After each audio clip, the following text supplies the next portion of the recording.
se va a proceder al acto de defensa de la tesis doctoral titulada Patrones de colonización de organismos bentónicos en hábitats litorales de Gran Canaria, que presenta doña Sara Rebeca García Sanz.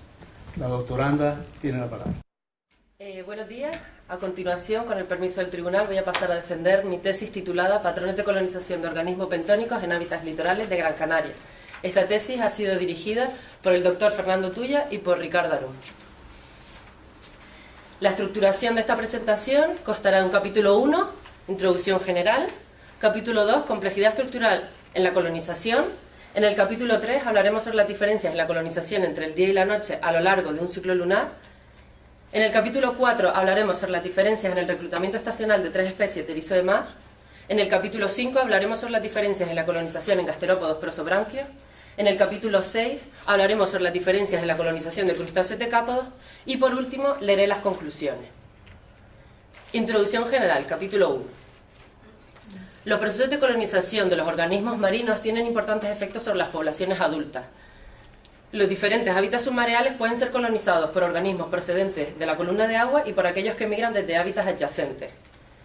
Dentro de los procesos de colonización distinguimos el asentamiento y el reclutamiento.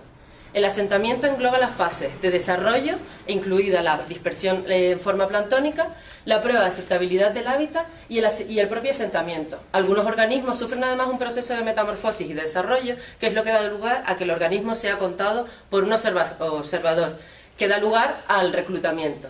De este modo, el reclutamiento está englobado por las fases que comprenden los estadios poslarvarios y juveniles, mientras que el asentamiento engloba los estadios larvarios. Los procesos de asentamiento están determinados por distintos factores, pero principalmente distinguimos el tipo de larva, que pueden ser lesitotróficas, que son aquellas que no se alimentan durante su etapa planctónica, ya que mantienen en su organismo reservas lipídicas, y las larvas plantotróficas, que poseen un aparato digestivo y boca y sí se alimentan durante su etapa planctónica. Otro de los factores importantes es el tipo de sustrato. Los sustratos duros son irregulares y ofrecen mayor cantidad de refugio. Por otro lado, numerosas larvas han desarrollado estrategias que les permiten discriminar los hábitats idóneos para su asentamiento. La estructura de la comunidad, determinada por los procesos de asentamiento y reclutamiento, está a su vez afectada por factores físicos como la temperatura, la salinidad, el flujo, la presión y la luz, y por factores biológicos como el aporte y suministro de larvas, y por la proximidad de congéneres. La proximidad de congéneres ofrece muchas ventajas, pero puede incluir también algunas desventajas, como puede ser la competencia y el canibalismo dentro de la misma especie. Los procesos que ocurren inmediatamente después del asentamiento son de suma importancia y están relacionados con altas tasas de mortalidad. De este modo, los factores que van a determinar los procesos de los factores que afectan la supervivencia y mortalidad de los organismos son el retraso en la metamorfosis, las alteraciones biológicas, las perturbaciones físicas hidrodinámicas, el estrés fisiológico, la depredación y la competencia por el espacio. En los últimos años, la comprensión sobre la variabilidad en los procesos de asentamiento y reclutamiento y su papel en la dinámica de poblaciones ha tomado gran importancia. Esto es debido a que las variaciones en el reclutamiento afectan a nivel de la comunidad y se determina que las poblaciones y se ha establecido que las poblaciones adultas son el factor limitante. Que el factor limitante de las poblaciones adultas es el reclutamiento. Un ejemplo de esto es que tanto en Australia como en el Caribe se ha desarrollado un modelo que permite establecer las poblaciones adultas a través de la captura de larvas y juveniles de langosta mediante el uso de colectores artificiales. Este modelo permite establecer las cuotas de captura. En el ámbito de Canarias podemos decir que el archipiélago canario se encuentra situado en el noroeste del Atlántico. Gran Canaria posee unos fondos muy complejos y hábitats heterogéneos y alberga varias diversidades y grandes ecosistemas. Dentro de los hábitats submareales costeros distinguimos en sustrato blando los parches de arena y los cebadales, constituidos principalmente por Cimodocea nodosa. Y en los sustratos duros podemos distinguir los blanquizales, que se forman por las altas densidades de erizos, y en sustratos vegetados las bandas de algas fotófilas, constituidas principalmente por los géneros Cistoseida, Sargassum, Lobófora y Dictyota. A pesar de que los procesos de colonización son muy importantes, el conocimiento que se tiene en Canarias es muy escaso. Recientemente se han desarrollado tesis que han estudiado los patrones espaciotemporales de ictioplancton por Moyano en 2009 y de larva de decápodos por Landeira en 2010. A pesar de la importancia de estos procesos de colonización, poco se conoce. Como he dicho anteriormente, los colectores artificiales nos ofrecen una oportunidad única para poder establecer el modelo de colonización. Y en general, aunque existen muchos tipos de colectores, por norma general son los que imitan oquedades y grietas simulando sustratos duros y los que se asemejan a una vegetación densa. Por norma general, estos colectores se depositan en la columna de agua. Sin embargo, para el estudio de moluscos se han desarrollado tipos de colectores que se depositan sobre el fondo. En Canarias, los únicos estudios que se han realizado con colectores son los realizados por Hernández y colaboradores en la isla de Tenerife para determinar el asentamiento de Diadema africano, y lo realizaron con la ayuda de biobolas para establecer sus colectores. Estas consideraciones nos han llevado a tener el propósito de determinar si el modelo de colonización de organismos bentónicos tiene variaciones espaciotemporales. Capítulo 2. Patrones de colonización a corto plazo, efecto de la complejidad del sustrato entre hábitats submareales adyacentes. Este capítulo ha sido publicado en la revista Estuarine Coastal and Cell Science. La complejidad estructural de los sustratos es determinante para establecer los patrones de llegada de nuevos colonos. Las altas complejidades albergan una mayor cantidad de colonos, ya que dan refugio contra los depredadores. A su vez, como hemos dicho, los colectores artificiales proporcionan una oportunidad única para poder establecer los modelos de colonización de esos organismos. El objetivo de este capítulo fue determinar si estructuras artificiales con distinta complejidad estructural afectan los patrones de colonización de organismos entre hábitats adyacentes. Para ello realizamos el estudio en la costa este de Gran Canaria, en las localidades de Playa del Cabrón y Risco Verde. El estudio duró desde agosto a septiembre del 2008 y realizamos durante un ciclo lunar completo. Para ello desarrollamos 3 tipos de colectores artificiales que abarcaron una amplia complejidad estructural. El colector CU, por su similitud por sus siglas en inglés, por su similitud en forma de cojín, que lo pueden ver aquí. El colector CLLU, que también fue igual al colector CU, pero cubierto de vegetación artificial. Lo pueden ver en la foto y lo pueden ver aquí. Se cerraba y sus siglas son por su similitud a forma de cojín. Y por último el colector LLU, que fue de los mismos materiales, pero se depositaba sobre los fondos. Como pueden ver aquí. Quedaba depositado sobre el fondo. En total depositamos 4 réplicas de cada uno de los tipos de colectores en cada uno de los hábitats submareales descritos anteriormente y en cada una de las 2 localidades. En total depositamos 96 colectores. Para este estudio obtuvimos un total de 16.174 organismos, pertenecientes a 8 filos, de los cuales artrópodos, cordados, equinodermos y moluscos fueron los más abundantes y de los que realizamos el estudio estadístico. En esta gráfica pueden observar la abundancia de organismos frente a los hábitats que fueron objeto de este estudio, y además representado la abundancia por cada uno de los tipos de colectores analizados. Para la abundancia total de organismos obtuvimos una mayor cantidad de colonos en arena. Sin embargo, no tuvimos diferencias significativas entre los distintos tipos de colectores utilizados. Para los filos, cordados, artrópodos y equinodermos también obtuvimos diferencias significativas entre el tipo de hábitat en el que se depositó el colector, pero no tuvimos diferencias entre el tipo de tratamiento utilizado.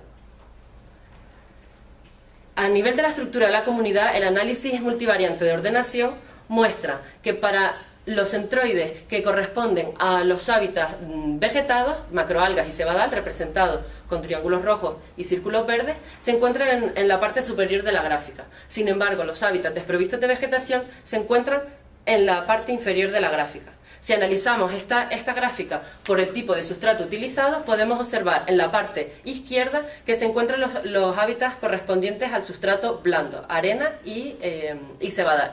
Y en la parte derecha podemos observar los sustratos correspondientes a los hábitats de sustrato duro.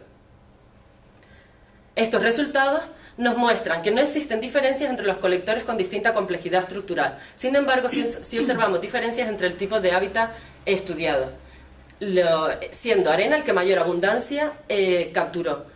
Esto puede ser debido a que los colectores en los parches de arena actúan a modo de oasis, ya que son el único sitio en el que los nuevos colonos encontrarán refugio. Por tanto, la disponibilidad más que la complejidad estructural determina la aparición de nuevos colonos. Capítulo 3. Diferencias en los patrones de colonización entre el día y la noche a lo largo de un ciclo lunar en cebadales. Los cebadales, constituidos principalmente por Somadoxea nodosa, son un hábitat clave para numerosos organismos, ya que ofrecen refugio y alimento, y han sido denominados como guarderías.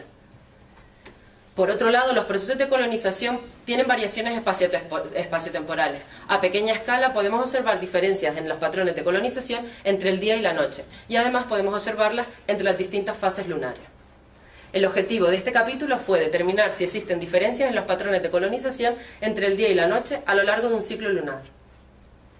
Este estudio lo realizamos en la costa este de Gran Canaria, en la localidad de Playa del Cabrón, donde depositamos 4 colectores del tipo CLLU durante las fases que comprendieron el día, desde las 9 de la mañana hasta las 6 de la tarde, y la noche, desde las 6 de la tarde hasta las 9 de la mañana, durante 3 días en cada una de las fases lunares.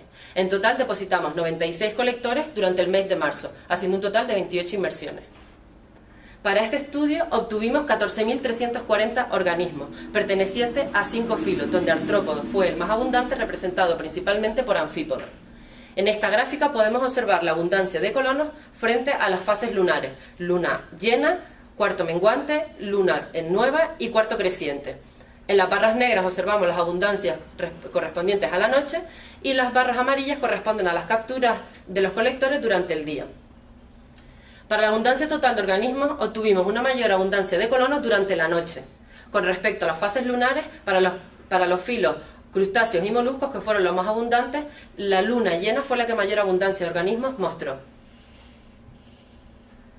Estos resultados muestran que la mayor abundancia de organismos, principalmente de crustáceos y moluscos, ya que fueron los más abundantes, ocurre durante la noche. Esto puede ser debido a que aumentan su actividad cuando disminuye la depredación. Con respecto a las fases lunares, obtuvimos una mayor abundancia de organismos durante la luna llena. Esto puede ser debido a que, tal y como la bibliografía muestra, los anfípodos tienen unos movimientos asociados a la luna llena. Capítulo 4. Diferencias en el reclutamiento estacional de 3 especies de erizo de mar. Los erizos de mar juegan un papel importante en las comunidades biológicas, ya que modifican la abundancia y estructura del sustrato como efecto del pastoreo que ejercen. Los factores, a pesar de que son muy importantes, los factores que controlan su estructura de poblaciones son aún poco conocidos. La colonización puede ser una de las fases más importantes, y es el cuello de botella en su ciclo de vida. En Canarias existen 3 especies más abundantes: Diadema africanum, que tiene su distribución en Canarias hasta la costa de Guinea y Santo Tomé y Príncipe; Paracentrotus lividus, que tiene una distribución atlántico-mediterránea, siendo las islas británicas en su límite superior y las islas Canarias en su límite inferior; y Herbacia lixula, que tiene también una distribución atlántico-mediterránea, siendo su límite inferior las islas de Cabo Verde. El objetivo de este capítulo fue evaluar si los patrones de reclutamiento de las especies de Diadema africanum, Paracentrotus lividus y Herbacia lixula difieren estacionalmente entre hábitats adyacentes. Este estudio se desarrolló en la costa este de Gran Canaria, en las localidades de Playa del Cabrón y Risco Verde, donde depositamos 4 réplicas del colector CLLU en cada uno de los hábitats submareales descritos anteriormente. Estos colectores se reemplazaban mensualmente, es decir, cada mes poníamos unos nuevos y retirábamos los que llevaban sumergidos un mes. Los organismos se llevaron al laboratorio y se identificaron hasta el menor grupo taxonómico posible. En total depositamos 384 colectores durante el febrero del 2009 y febrero del 2010. Para este estudio obtuvimos 291 erizos pertenecientes a Paracentrotus lividus, Diadema africanum y Herbacia lixula. Esta gráfica muestra la abundancia de organismos por las estaciones que fueron objeto de nuestro estudio. Además, tenemos las abundancias por el tipo de hábitat analizado, y en la línea discontinua podemos ver la temperatura. Para Paracentrotus lividus, las mayores abundancias fueron obtenidas durante finales de invierno y principios de primavera, y obtuvimos diferencias significativas entre los tipos de hábitat, siendo arena el que mayor abundancia de colonos mostró. Para Diadema africanum, la mayor abundancia de colonos fue capturada en otoño, y principalmente en los blanquizales. Para Herbacea lixula no observamos diferencias significativas entre los distintos tipos de hábitats en los que realizamos el estudio. Sin embargo, observamos un pequeño pico durante primavera. Estos estudios muestran que la abundancia máxima observada ocurre en otoño, coincidiendo con los estudios realizados, los resultados obtenidos para Hernández y colaboradores.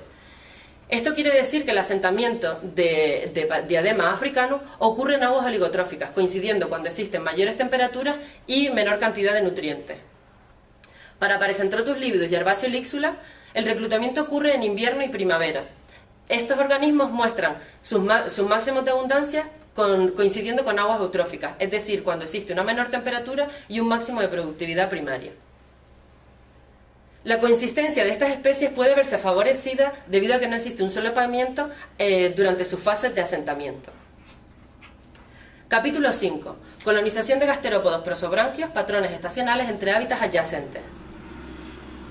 Los moluscos de todo el mundo pueden darse en hábitats y superficies muy variables.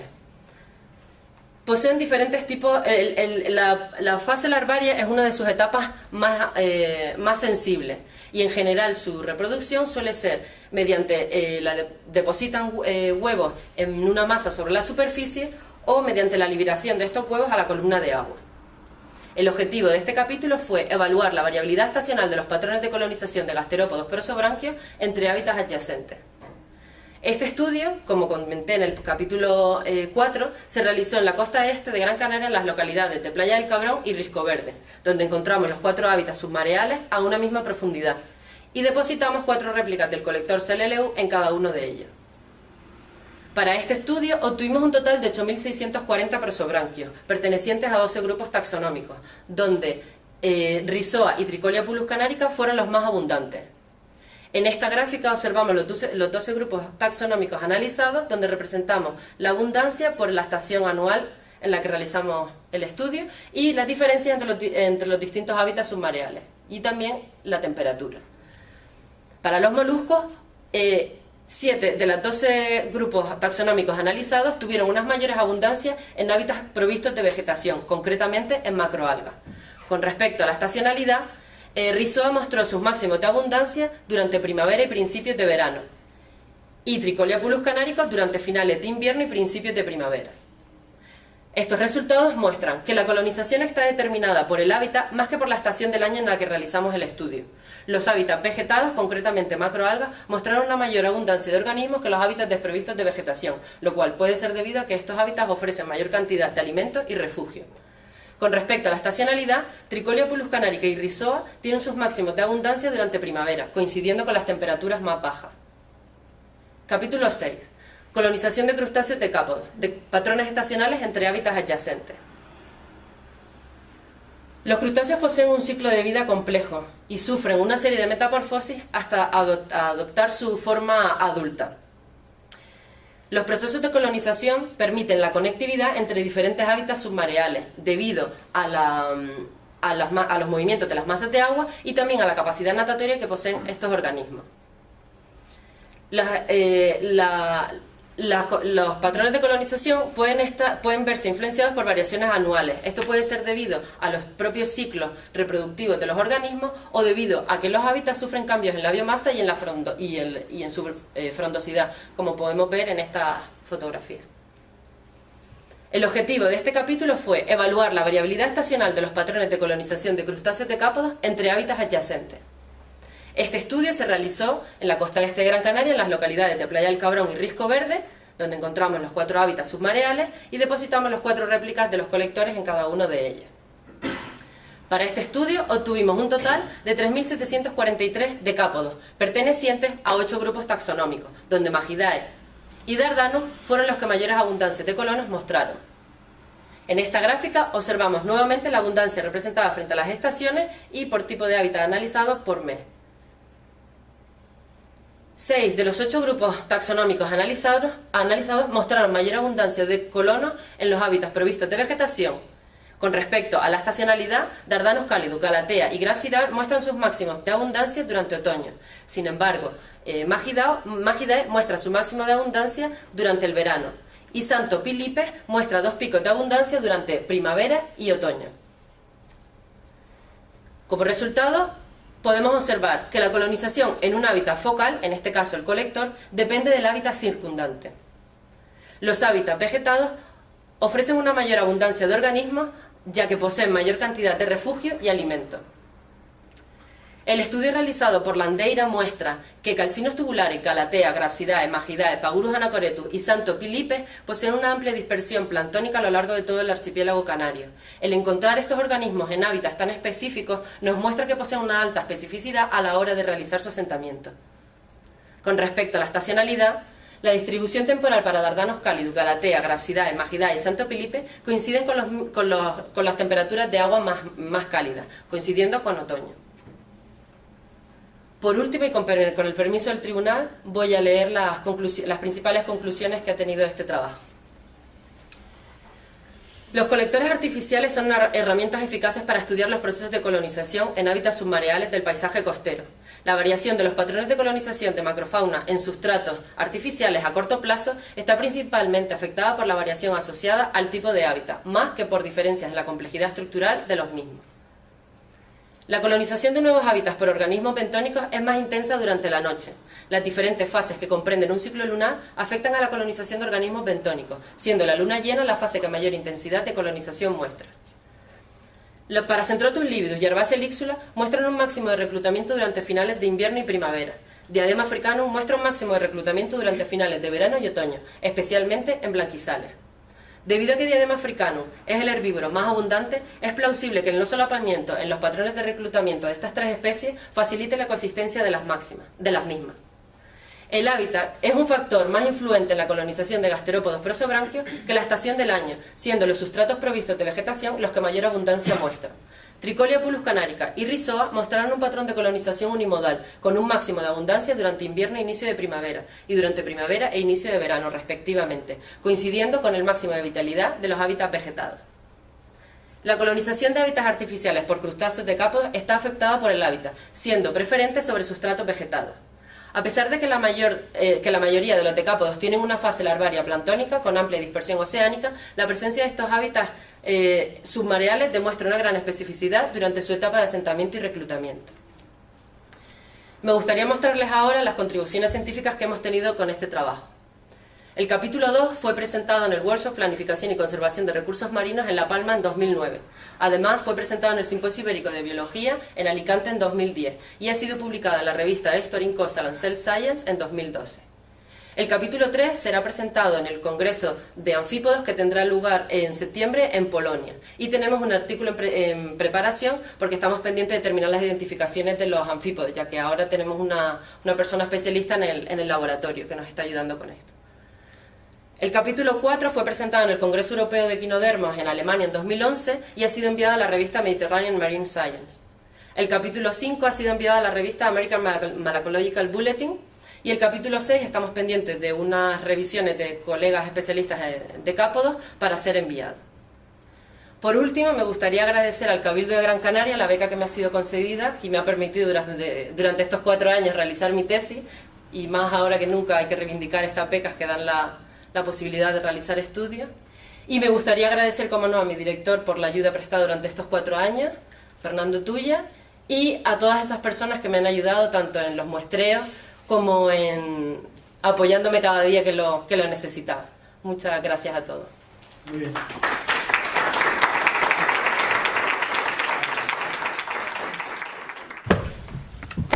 Muy bien, vamos a comenzar entonces el capítulo de preguntas y comenzará la doctora Gómez Cabrera. Adelante. Muchas gracias, señor presidente.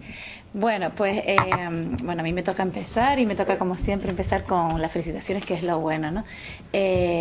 Por supuesto, felicidades a Sara, sus directores, su familia, sus amigos, ¿no?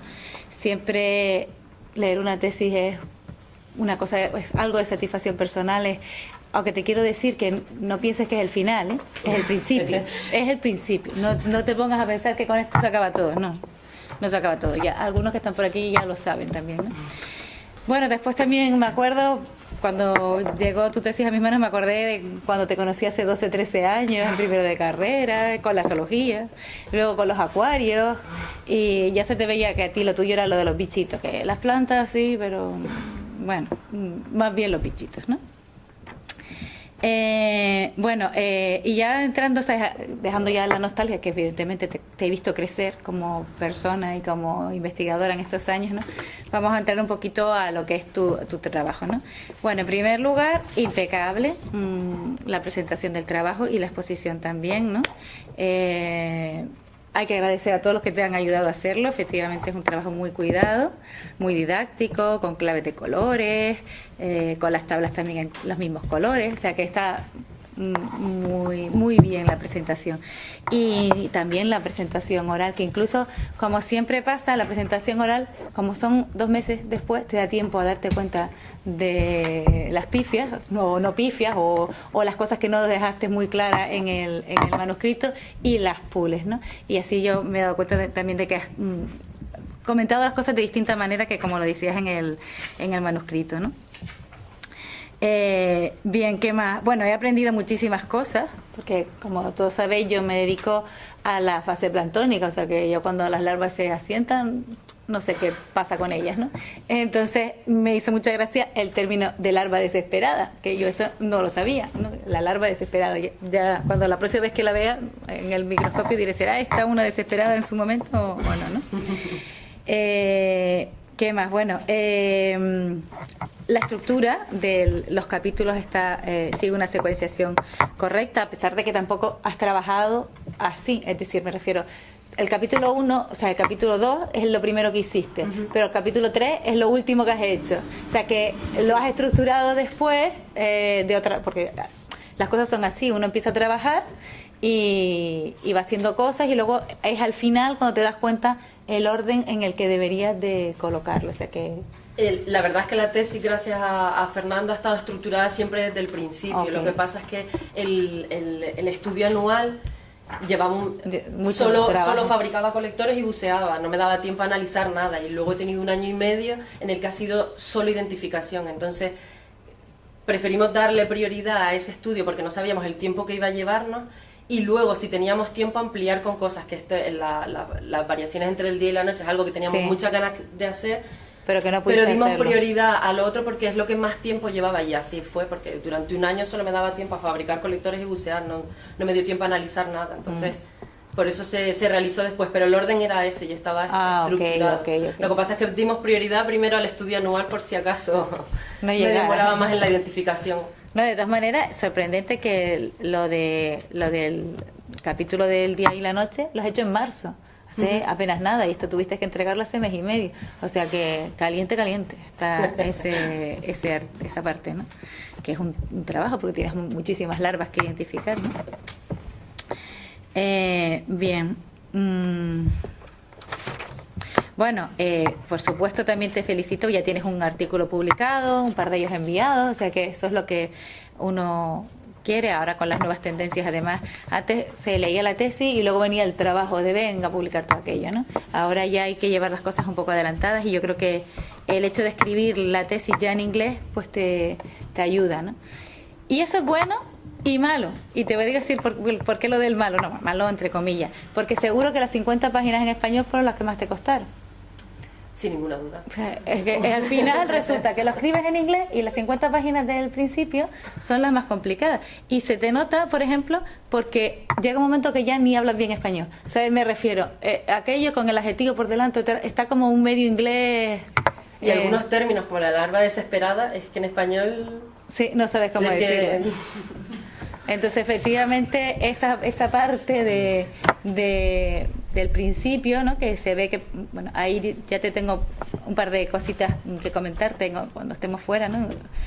Pues hay un par de pequeños errores, pero vamos, son los típicos errores tipológicos, y porque además las 50 páginas esas se hacen al final. Sí, exacto. Y esas 50 se hacen al final y corre y bueno. Y siempre pasa eso, tienes ya la cabeza en inglés y volver al español cuesta un poquito, ¿no?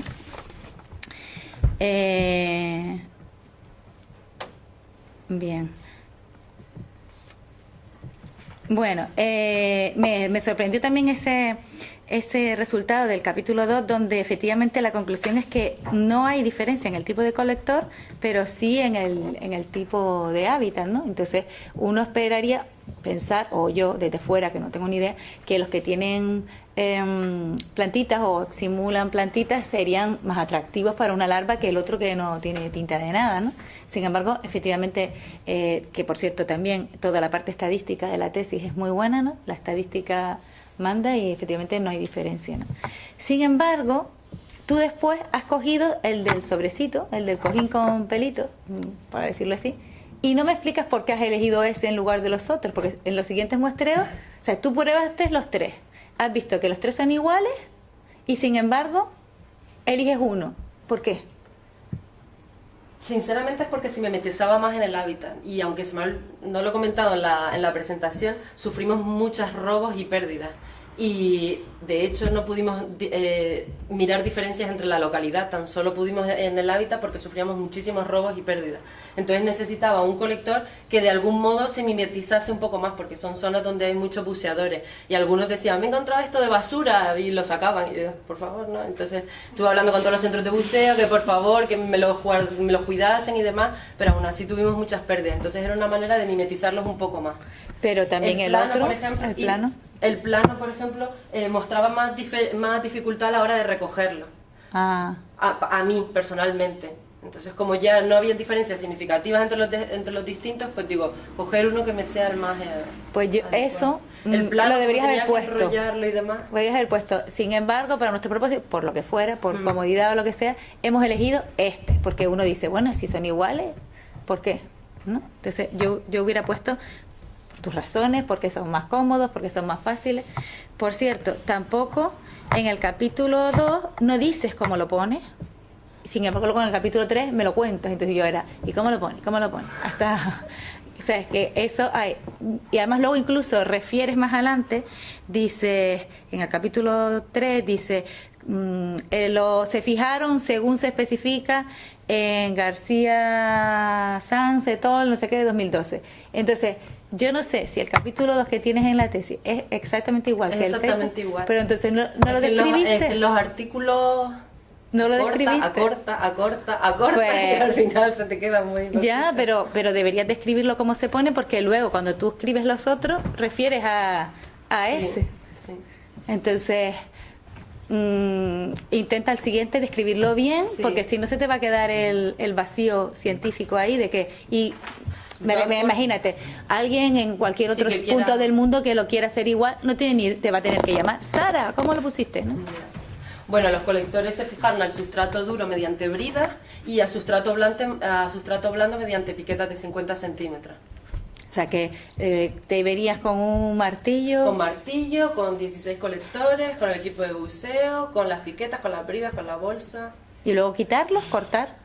Y dejaba siempre me era muy difícil encontrar grietas donde pudiese colocar bien un colector. De hecho, una vez me mordió una morena y todo metiendo las manos buscando sitios. Y entonces lo que dejaba era una brida siempre para saber dónde era el sitio. Sí, para saber dónde estaba.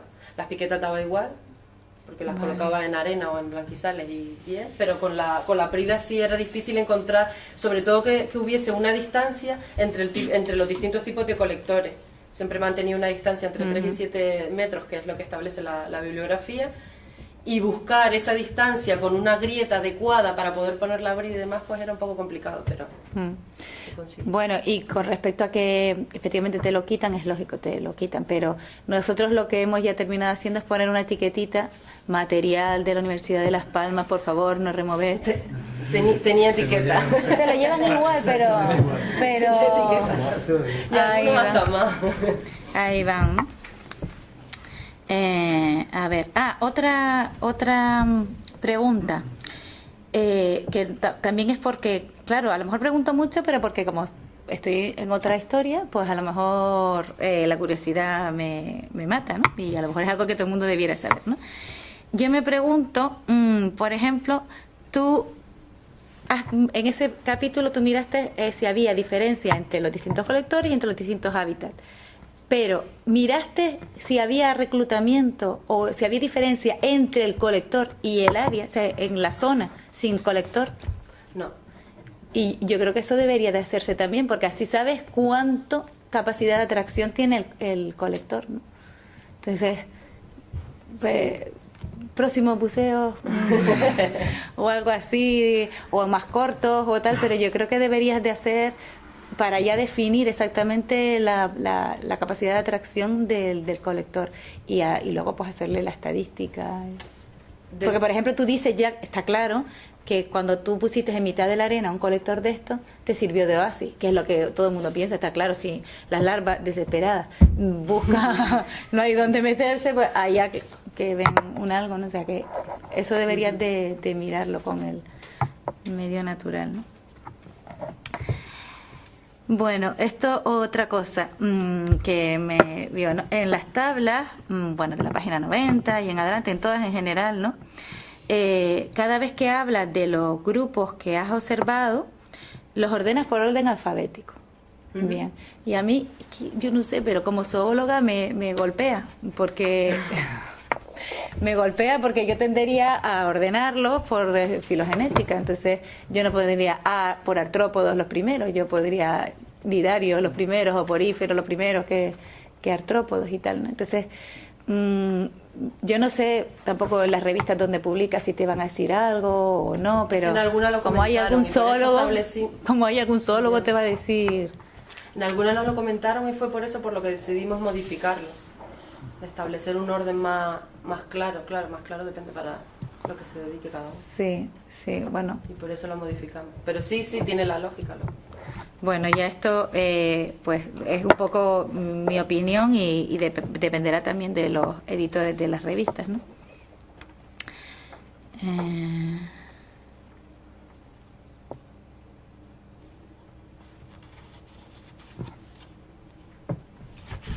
Bueno, por supuesto, me sorprende, bueno, me quedé asombrada de la cantidad de larvas, la cantidad de muestras, muchísimo trabajo. Identificar larvas no es lo mismo que identificar adultos y eso es un mundo tremendo, horas y horas y horas de laboratorio con formol y bueno, supongo que habrás quitado un poquito el formol porque ya trabajé con alcohol. Trabajaste con alcohol. Evitar, exacto.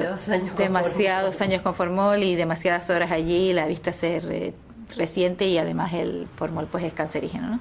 Entonces eso hay que ponerlo en claro, o sea, son muchas horas y mucho trabajo. Parece que ella iba a la playa, se buceaba allí un ratito y nada más, ¿no? Hay horas y horas y horas de identificación de algo que es difícil y que además tampoco tenías muchos expertos alrededor de ti que te pudieran decir, pues esta es esta, ¿no? Entonces te la has tenido que currar tú y buscarlo tú, ¿no? Bueno, esto ya te lo comenté antes.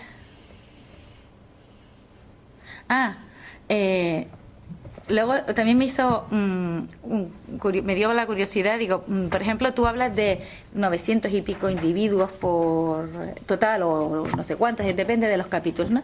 Pero por ejemplo, en el capítulo 3, ¿no? Cuando tú ponías en el de día y noche, ¿no? Cuando tú ponías el colector y lo cogías, o sea, le dejabas 12 horas de día o 12 horas de noche, no dices, o yo no lo encontré, cuántos organismos cogías en esas 12 horas. Porque ya me quedé la curiosidad, porque tú dices el total de los que has cogido, pero en 12 horas, ¿cuántos? Ya es curiosidad. ¿Cuántas larvas se asentaban en 12 horas? Era algo que me... Depende de la noche y el día, pues... muchas. Sí, yo hubiera echado de menos eso.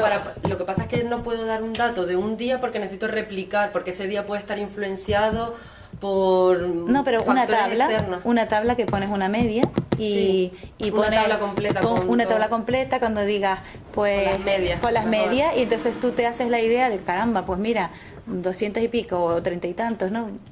Por saber con tu desviación estándar y demás. Sí, una tabla completa. Yo echaría de menos y si ese capítulo tienes todavía a media, yo lo pondría porque me resultaría interesante, ¿no? Luego, también en ese mismo capítulo, curioso, ¿no? Que efectivamente, bueno, curioso no. A ver, está claro que prefieren la noche, porque eso ya lo hemos visto también en el plancton, ¿no? Pero nosotros lo que hemos visto es que prefieren la noche, incluso la luna nueva, no la luna llena. Y a ti te sale que quiere la luna, bueno, 2 moluscos y artrópodos, ¿no? Que es lo que te dan, que se fijan. Quizás a lo mejor, no sé, por tener una tendencia de fototropismo o algo. Yo creo que es más bien porque hasta casi el 95% de los organismos totales capturados en este capítulo fueron anfípodos. Y los anfípodos tienen una relación con la luna llena. Es verdad que lo dijiste, efectivamente, lo dijiste ahora en la presentación, pero no lo tienes puesto en el manuscrito. Es que ese capítulo no está publicado porque realmente lo vamos a hacer solo con anfípodos, porque el resto no llegas a tener una abundancia como para tener una estadística sólida. Exacto. Entonces estamos pendientes de terminar con las identificaciones de los anfípodos para poder establecer bien. Claro, que en eso te iba a decir yo. Artículo. Efectivamente, porque entre equinodermos y cordados hay muy poco. es que no tienes día y noche, te faltan de esas colectores, entonces claro, ahí no puedes concluir nada, ¿no? Y eso que también esperamos, fue en marzo porque si lo hacíamos en diciembre, según el estudio anterior, no teníamos ni diadema ni paracentrotus, no teníamos nada, entonces teníamos que esperarnos a un mes donde hubiera posibilidad. La mayoría de los grupos hubiesen presentado máximos de abundancia, entonces marzo, o sea, hace nada, entonces quería esperarme un mes en el que a lo mejor viese. Lo que pasa es que ese estudio habría que replicarlo, para ver el resto de especies habría que replicarlo a lo largo de las estaciones y demás, para ampliarlo y poder sacar conclusiones de otros grupos taxonómicos. Bueno, pues sí, a este capítulo vas a tener que dedicarle un poquito de trabajo ahora, ¿no?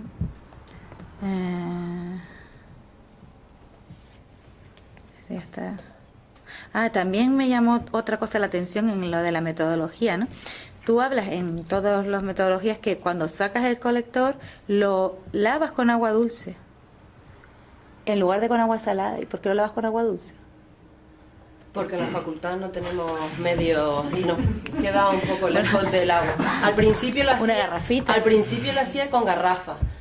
Son 384 colectores y lo que hice fue hacerlo lo más rápido posible, lavarlo y meterlos en alcohol. Era sacudir, que también metodología que está descrita, un número X de sacudidas, se lava, deposita todo, lo filtro con un tamiz y lo paso a alcohol. Rápido. Ya. Pero al principio lo hacía con garrafas, pero o hacerlo bajo un talierte, o no sé. Lo digo porque con el choque osmótico ahí con el agua dulce, luego a lo mejor para identificar algunas cosas te la ves y te las deseas. Algunas larvas más blanditas se te deforman. Las que tienen, a muchas ya tienen estructuras calcáreas y las calcáreas no, pero no tienen un mayor problema. Con los anfípodos, por ejemplo, la persona que ahora está identificándolos puede decir... Lo ha hecho con agua. Pues se le dificulta un poco, pero por norma general no se estropeaban las muestras. No. Ok. Y eso que eran organismos, de 1 milímetro, 2 milímetros, pero no tuvimos mayores problemas. No, nosotros no podemos, no lavamos con agua dulce. Así que por eso te decía, nosotros nos cuesta el mismo trabajo que a ti, pero nos traemos garrafas, bidones y demás. O intentamos lavar en campaña o en estaciones de muestreo. Yo al principio lo hacía en la costa, pero me daba las 10 de la noche y seguía limpiando colectores desde las 6 de la mañana. Sí, el tema logístico. El tema logístico es esto, ¿no? Luego ya otra cosa que me llamó la atención, en las gráficas que tienes en los últimos capítulos donde ya te aparecen las temperaturas, ¿no? Las temperaturas del mar, ¿no? Entonces ahí aquí. Pues nada, me llamaba la atención porque efectivamente recuerdo, y a lo mejor Antonio también recordará porque leímos la tesis por la misma época más o menos, que 24 grados en el agua de mar en Canarias no había ni de broma en superficie, teníamos 22 a todo meter. Entonces, efectivamente, bueno, y Alberto tiene muchas cosas que decir también con respecto a esto, ¿no? Que trabaja en todo el tema del cambio climático. Efectivamente se ve que las cosas cambian. Hace ya 22 años que yo leí la tesis y era eso, había como mucho 22 grados, ¿no? Ya tú estás mostrando 24 grados. Efectivamente sé que esto es solo un dato, que puede ser puntual, ¿no? Pero bueno, hay mucha gente que está trabajando en el tema y efectivamente la diferencia existe, ¿no? También me gustó mucho cómo explicas que Diadema Africanus es capaz de utilizar esta estrategia para reproducirse, ¿no? Es decir, que cambia su... se adapta a reproducirse en épocas donde digamos que hay menos productividad primaria, ¿no? Y de esa manera, pues a lo mejor evita competencia. Entonces, aunque en el texto no quedaba claro, parecía que eran los otros, que era Paracentrotus y Arbacea, los que se habían reproducido en primavera para evitar competir con Diadema.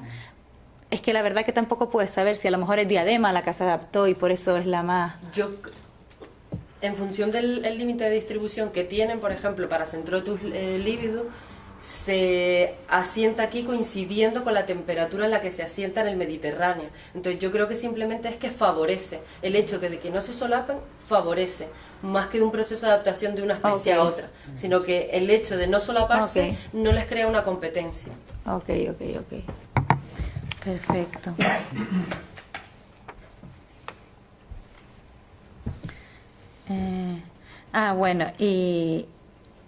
Bueno, y después en los capítulos 5 y 6, ¿no? Pues esto es una consideración personal, ¿no? Dado que efectivamente moluscos y decápodos eran los que más a lo largo de toda tu tesis, de todos tus trabajos, ves que son los más abundantes, ¿no? Yo me pregunté el sentido que tiene tener dos capítulos, o sea, el capítulo 5 y el capítulo 6, o un solo capítulo con los dos, ¿no? Porque tiene una introducción que podría ser más o menos la misma, materialmente es exactamente el mismo, la discusión podría ser muy parecida y los resultados dentro de todo son relativos, o sea, con distintos grupos, pero son parecidos. Entonces, después ya vi, era una pregunta que tenía, ya vi que las has puesto las mandado a una revista de malacología, entonces, claro, ya has ido, pues venga, no le voy a contar los crustáceos, sino le meto solo los moluscos, ¿no? Pero yo pensándolo, digo, a lo mejor si metes los dos grupos, podrías ir a una revista de más peso, a una revista fuerte, no sé, yo lo haría un artículo grande y fuerte que dos pequeñitos, pero bueno, ya eso son estrategias del grupo también. Este trabajo, aunque no siempre se pueda ver, lleva mucho esfuerzo. Yo no digo que no lo tenga. Y lo que quería era optimizar lo máximo. Entonces, intentar presentar una tesis en cuyos capítulos fuesen todos publicables, fuesen todos... Y a la hora de publicarlos, por ejemplo, si junto crustáceos con moluscos, muchos referees me van a decir que es que los ciclos de reproducción de uno, los factores que afectan a otros, no tienen nada que ver. Entonces, vi más adecuado separarlos, ya que no tienen nada que ver ni los ciclos de reproducción, ni los procesos de asentamiento. Entonces, simplemente por eso los separé, para tener separados por filos, que es más o menos lo que estaba viendo, que había unas diferencias y similitudes entre ellos. Porque a la hora de presentarle un artículo, no sé los referees si pueden decir que estoy juntando un poco... No sé, bueno, yo he visto cosas así, ¿no? O sea, en plan, como la conclusión final es que es independiente del tipo de tal, sino solamente del hábitat y la estación, o sea que... Pero bueno, eso ya lo iré viendo también con el tiempo y con lo que te vayan diciendo los editores, ¿no? Bueno, ya por mi parte te dejo tranquila, ya no te doy más cuestiones, ya te digo que enhorabuena a todos y que bueno, que para adelante, que muchos ánimos. Muy bien, gracias. Doctora Herrera. Hola Sara, buenos días. Lo primero agradecer a tus directores que me hayan invitado, porque es un placer estar aquí, ver este trabajo y estar con los compañeros de este tribunal. He disfrutado mucho viendo tu trabajo, me ha gustado. Has trabajado con bastante, sobre todo la presentación del trabajo, ¿no? La presentación de la tesis. Me parece estupendo cómo lo has presentado, la meticulosidad con lo que lo has hecho, el gusto que has tenido al presentar las cosas, lo clarito que queda todo. Así que te felicito por el trabajo. Y ya no te digo por el tema de investigación, es un tema que en los últimos años tiene cada vez más interés. Me alegro que lo hayas hecho y abordado, porque había algo de cómo has mostrado algunos datos sobre plancton, sobre ectoplancton, pero había muy poquito sobre reclutamiento. Y bueno, esto es un inicio, una línea de investigación muy interesante que tiene una utilidad enorme para muchísimas cosas. Por esto, como es el trabajo pionero, es el primero que se hace y la utilidad que tiene, luego te hago un comentario en esta línea. La presentación también ha estado muy bien. Como comentaba la doctora May, pues estás metido en algunos temas que ya tenía dudas al leer el documento y al haberlos explicado ahora, pues ya las has ido aclarando. Es una pena que no metas eso en el documento, porque esto es lo que va a quedar. Las publicaciones serán trabajo sencillo, claro, que vas a publicar, pero esto es lo que podrá leer todo el mundo que venga después. Quien quiera repetir tu trabajo o quiera visitar las mismas estaciones, quiera hacer algo, es aquí donde va a acudir. Entonces esto debería ser como una media biblia, ¿no?, de lo que has hecho. Y ahí, sobre todo yo, desde mi punto de vista, porque el trabajo está muy bien esquematizado, los análisis estadísticos son perfectos, la presentación para la comprensión, etcétera, están geniales. Pero cuando quieres profundizar un poco en las especies, en la biología, me falta esa información, me quedo ahí con las ganas. Imágenes, algunas fotos, me quedo con las ganas. Y eso yo creo que debería estar en este documento, para que ayudase sobre todo a los que tienen curiosidad con algunas especies en profundizar y a los que van a repetir algunos de los trabajos tuyos. La bibliografía recoge un poco todo, publicaciones antiguas y recientes, sobre todo las más interesantes. Y bueno, te comento algunas cuestiones porque ya te digo, en general estoy bastante de acuerdo con lo que has presentado, con las conclusiones que has tenido, pero bueno, te comentaré algún gazapo que he visto que puede ser de mayor interés y alguna cuestión en general. El capítulo 1, como comentas en la página 36, hablas de los alisios del noroeste. Cuéntame. Un gazapo. Vale, pues échale un ojo por eso, porque el tema del noroeste no pega con todo lo demás. Luego, también algo así de interés, pues puede ser, comentas los bosques de macroalgas. En Canarias, bueno, el término de bosque no es el idóneo para definir lo que son praderas. Las traducciones. Es que como es la parte está en español, además la va a leer más gente. Yo ahí sentando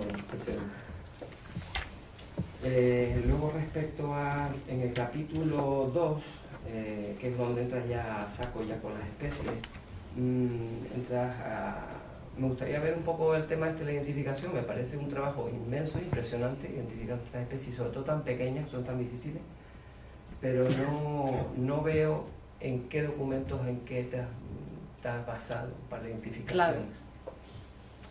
En algunos casos estaría bien, porque hay algún gazapillo también, entonces estaría ver en qué te has basado, qué escuelas son las que has seguido, pues para identificar mejor algunos decápodos, etcétera. Entonces yo creo que hace falta que ya te digo que esta es la Biblia. ¿Qué documentos están basados para eso? Porque algunos son realmente complicados para terminar tan pequeñitos. De todas formas, como expliqué en la presentación, sí, la colonización incluye los procesos de asentamiento y reclutamiento. En asentamiento son larvas y en reclutamiento son poslarvas y juveniles. Por lo tanto, no siempre eran de 1 milímetro. A veces tenía organismos de un tamaño que sí me facilitaban, o sea, vamos a ver, 5 milímetros. Pues ya eso me facilita mucho la identificación. Entonces, no siempre eran larvas. Entonces, eso... Por eso en algunos capítulos se habla de reclutamiento, en otros se habla de colonización, porque incluyo tanto larvas como poslarvas, y por eso es la diferencia de los procesos. Ya te digo, yo, por los motivos que te comenté anteriormente, pues me hubiese visto muy interesante que hubiesen plasmado la tabla de todos los datos que has recogido, agrupados al fin de lo que hayas llegado, pero que plasmasen todos los datos, no solo los más abundantes. Eso sí, al análisis, pero lo demás está bien para que venga después. Y alguna imagen, algunas has presentado ahora, los has explicado, echaban falta un poco las imágenes, sobre todo la metodología. Oye, ¿cómo los has planteado, cómo los has agrupado, cómo los has organizado, ¿no? De forma que pudiera ayudar al emprendimiento. En algunas zonas, creo que, bueno, antes lo comentabas que trabajaste con alcohol, pero creo que he leído formalina, en algún caso. En el capítulo 2, que sí era formal. Era formal. En el capítulo 2 sí. En el capítulo 2 trabajé con formol y no llegaba a gafas. Cuando llegué al capítulo 6... El tema del agua dulce puede ser interesante en algunos casos. y bueno, las limitaciones son las que son. Me extraño, me ha impresionado ver que no te respetaban los colectores, que te desaparecían continuamente a pesar de estar etiquetados. Y más en una zona donde mucha gente que está bastante concienciada con el tema, ¿no? Hubo un centro de buceo que la verdad es que se portó súper bien y me los cuidaba y me guardaba los que encontraba por ahí y me llamaba para que fuese a buscarlos y demás, pero por norma general las pérdidas fueron tremendas. Y ese es uno de los principales problemas también a la hora de distribuir las localidades, porque me hubiese gustado pues esparcir más los colectores por toda la isla, pero en unas zonas por factores ambientales y en otras porque no se pueden depositar, pues toda la zona sur es imposible.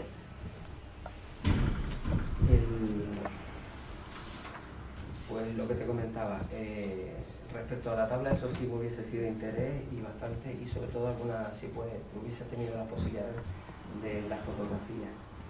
En el capítulo, en general, las conclusiones estoy de acuerdo bastante en todas las que has planteado, aunque he hecho falta en algunas de ellas que te metas un poco más con la biología. Interpretaciones, estás limitado y aquí también la presentación está estupenda, ha sido muy rápida, tenías hasta hueco, ¿no? Meterte un poco más con la biología, ahí llega, mira, la diferencia de estadísticas son estas, pero ¿qué pasa de interpretaciones biológicas, biología de algunas de las especies y grupos? Ahora te comento un caso. En el capítulo 3 tienes alguna ratilla como el Epadogaster, que no está bien escrito, Epadogaster candolí, Maragdia, también tienes alguna ratilla para echar un ojo. Y citas, por ejemplo, con referencia a lo que te comentaba antes de la identificación, Libélula caelata. No sé cuál es la referencia que has utilizado para llegar a la determinación de la libélula. Entonces, Pues está el libro de Roland, hay bastantes. Bueno, pues te comento esto por si lo vas a publicar, porque libélula es una especie que aunque se ha citado en Canarias antiguamente, es una rata mantenida. Ajá. Y no se ha confirmado la presencia en Canarias. Creo que lo último donde lo puedes ver es en el libro de Roland y Hernández Otero, de Molusco. Ahí lo puedes ver. Lo comprobaré, sí. Vale, cuando llegue. Vale. Gracias.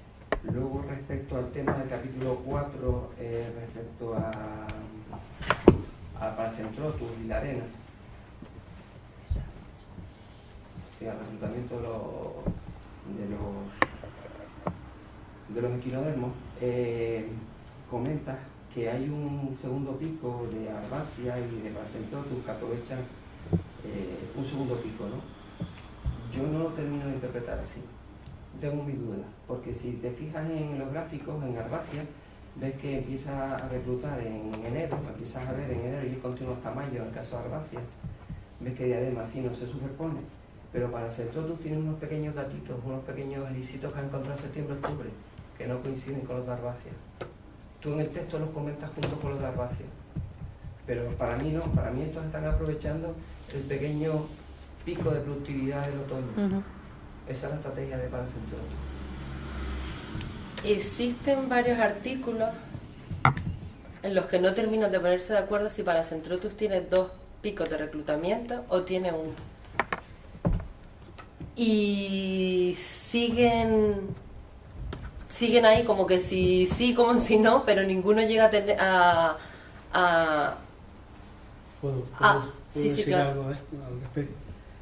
Lo que está claro es que Paracentrotus, cuando tú cortas las gónadas, sí que tiene un segundo periodo de maduración gonadal, pero muchas veces no se traduce luego en reclutamiento.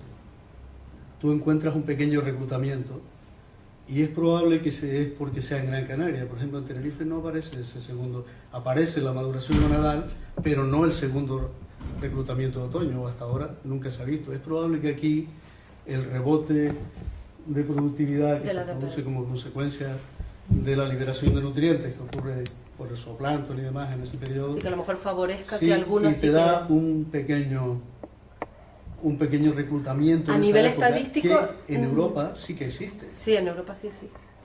Nosotros estamos en el límite sur y aquí el animal está un poco desajustado en ese momento. Entonces a nosotros nos ha sorprendido durante años que no apareciera reclutamiento. Esto es de la tesis de Dominique Girard. Sí. Ella encuentra que hay maduración gonadal, pero nunca ha encontrado reclutamiento. Y a mí me llamó la atención que tú encontraras un poquito de reclutamiento, ¿no? Da la impresión de que si lo hicieras en Lanzarote o en Fuerteventura, encontrarías un segundo pico. Sí, por ahí van los tiros. ¿No? Es que como lo relacionas con Arbacia, yo creo que no tiene nada que ver. No, es diferente. Lo puedes separar perfectamente. De cara a publicar el tema, echar un ojo a esto. Me llama la atención cómo aumenta el número tan alto que tienes para Centrotus en arena. Esto yo creo que debería ser una continuidad, ¿no? Porque el efecto del colector, que es impresionante en algunos para poder... Algunos artículos muestran que las larvas de Paracentrotus, como tienen altas reservas lipídicas, pueden mantenerse en hábitats que no sean favorables para ellos, por ejemplo en arena, y pueden luego sufrir migraciones hacia lugares más idóneos. Hay un artículo muy antiguo, que nunca me acuerdo del nombre, pero que me encanta porque además explica todo esto. Lo comento porque también, en el caso cuando estábamos estudiando con los arrecifes de Arguineguín, dentro del diadema africano, las densidades iniciales que entraron eran impresionantes, eran de entre 50 y 80 erizos por metro cuadrado. Era a 1000 erizos por módulo aproximadamente. Lo que te da una idea de la cantidad de larvas que tienen en el medio y de que cuando tienen un efecto de atracción, cómo son capaces de colonizarlo masivamente, ¿no? Entonces ese es el efecto que estaría bien diferenciado, como un trabajo posterior para poder ir discriminando. Y nada, hay una cosita más para ser breve. Te comentaba antes lo de Giberula caelata, con cierta curiosidad también, por eso me fijé también más, porque Giberula es una especie de desarrollo directo. Entonces me extrañó que lo tuvieras ahí. Pero por eso es lo que decía que eran poslarvas y juveniles y... O sea, por eso son los procesos de colonización y lo que decía, que algunos pueden venir de la columna de agua y otros que migran desde hábitats adyacentes. Entonces lo que estaba testando es la colonización de ese colector como hábitat focal dentro de un hábitat, de una matriz que compone un hábitat. O sea, tanto de los que pueden venir de la columna de agua como los que migran desde hábitats adyacentes. Luego al ver cómo los tenían distribuidos, pues ya entendí que podía haber una, en este caso. Otras especies como Polinice, que es una especie excavadora típica de arena, pues en Blanquizal existe y bueno, está reclutado principalmente en Blanquizal. Y los pistobranquios, ¿no tenías un pistobranquio? No muchos. Aquí de todas formas pusimos los que tenían mayores abundancias para poder tener una estadística y tener algo sólido, porque muchas especies, por ejemplo, encontramos uno de los colectores una morena de unos 7 milímetros, una cosa así. Es una curiosidad, pero con una morena algunas especies, algunos organismos contados que haya 1, 2, 3, pero no... ¿Y estaba metamorfoseada ya la morena? Sí. La tengo guardada, está todo guardado. Es que esas son las curiosidades también, ¿no? Es que hay muchas curiosidades. Si las muestras en las tablas, pues por lo menos te dan. Claro. De Silarus, por ejemplo, de las langostas canarias también, que es súper difícil encontrar, pues también me gustaría intentar sacar un short paper de lo que son las... Si habías encontrado... Porque eso tuvimos que ponernos en contacto con un señor que es especialista de Silarus en Israel, lo mandé a otro colega que trabaja en Estados Unidos, a ver qué era eso, porque no se tienen referencias. De hecho, el hombre estaba que le mandase colectores a Israel para ver cómo los había cogido, porque no consiguen. Algunos son muy difíciles, entonces nos llamó la atención que algunas especies concretas, que además son muy difíciles de capturar mediante colectores y ver los patrones de asentamiento, pues nos hubiesen caído, pero eran 1, 2... En Andalucía tiene excelentes taxónomos de larvas que trabajan con larvas de crustáceos, como gordillos, que lo citan. Te puedes echar mano de ellos. Y nada, te felicito por el trabajo, está muy bien, me encanta leerlo y que sigas como está bien. Muy bien, gracias Rogelio. Doctora Clemente, adelante. Hola, en primer lugar agradecer la invitación que me han hecho tanto tú como tus directores para venir aquí. Y no puedo empezar de otra forma sino felicitándote porque has hecho un trabajo muy bonito, muy bien hecho, muy bien diseñado desde el principio y que ha culminado pues en este manuscrito muy moderno, un diseño perfecto, tipo artículo que se agradece mucho hoy en día, ¿no? Porque se ve lo que has publicado, lo que vas a llegar a publicar. Además quiero destacar el enorme trabajo que has hecho, ¿no? Se ven aquí estas páginas, ¿no? Pero yo creo que nos resumen bien todo el trabajo que lleva detrás. Muchas horas de agua, no solo muestreos mensuales, sino también diarios, varias veces al día, además. y el trabajo de laboratorio, ¿no? Separar todos estos organismos ha tenido un objetivo muy grande, ¿no? El intentar evaluar el reclutamiento de todos estos grupos, ¿no? Y nada, voy a empezar a comentarte un par de dudas, de detalles que simplemente espero que te ayuden un poco pues para los capítulos que te quedan por publicar y resolver algunas dudas, algunas que ya han comentado los compañeros. Por ejemplo, me uno a la discusión esta que estábamos hablando de si realmente los sustratos artificiales representan lo que está ocurriendo en el medio, ¿no? Esa es la primera cuestión que siempre cuando trabajas con colectores artificiales te surgen, ¿no?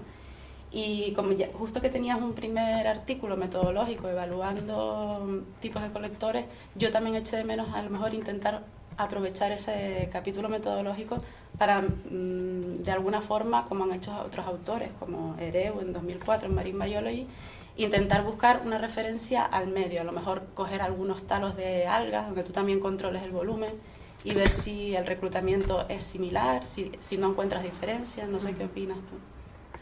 ¿Tú realmente crees que reflejan bien los patrones?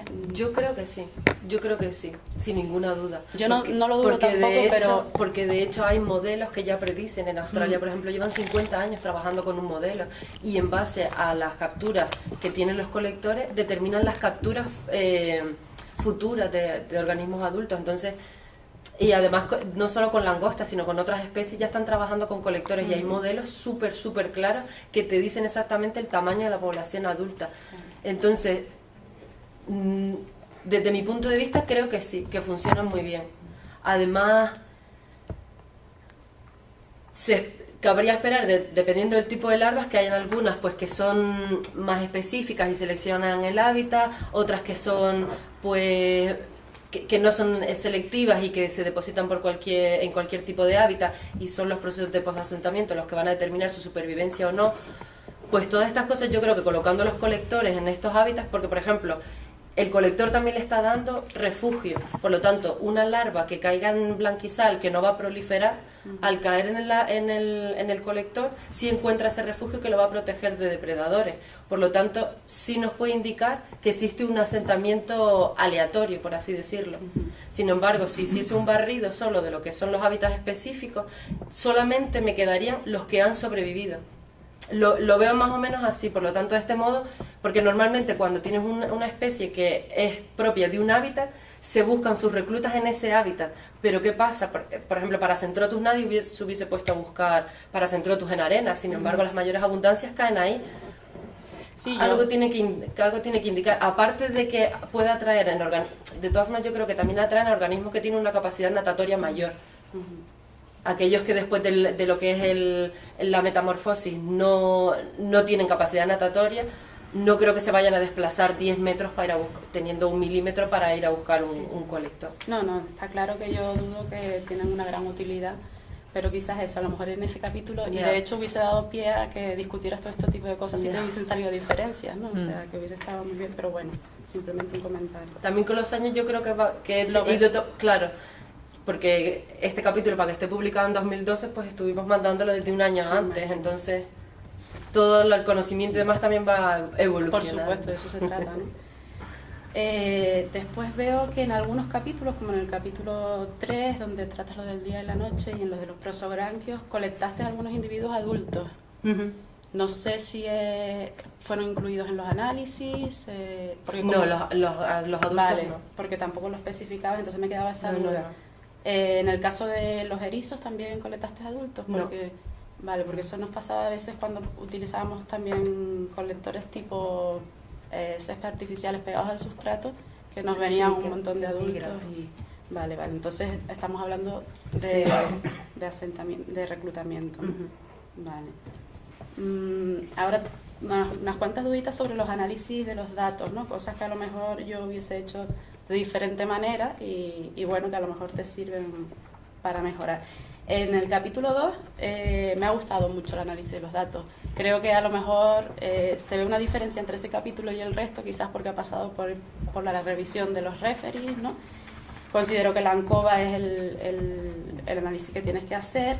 Sin embargo, me llama la atención que tanto en ese capítulo como en todo el resto, utilizando ANCOVAs o ANOVAs hechas por permutaciones, siempre intentas buscar un diseño balanceado y buscas homogeneidad de la varianza, haciendo transformaciones, cuando no son requisitos que tengas que hacer para las ANOVAs por permutaciones, que esa es una de las ventajas que tienen estas técnicas estadísticas nuevas. No, porque claro, si utilizas estas técnicas tan modernas... Es que en algunos organismos, por ejemplo, lo que tenía era como muchos valores cero para algunos, y tenía que hacer unas transformaciones y demás para poder trabajar con los datos. Bueno, yo creo que quizás hubieses podido trabajar, cuando estamos hablando del caso univariante, con los datos brutos, y a lo mejor no sé, los patrones a lo mejor serían un poquito diferentes, no lo sé. Tendrías que mirarlo. Y sobre todo el tema del balanceo. Al balancear, ¿tuviste que eliminar una localidad o fue simplemente efecto de la pérdida? Es por pérdida. Vale. Por pérdida.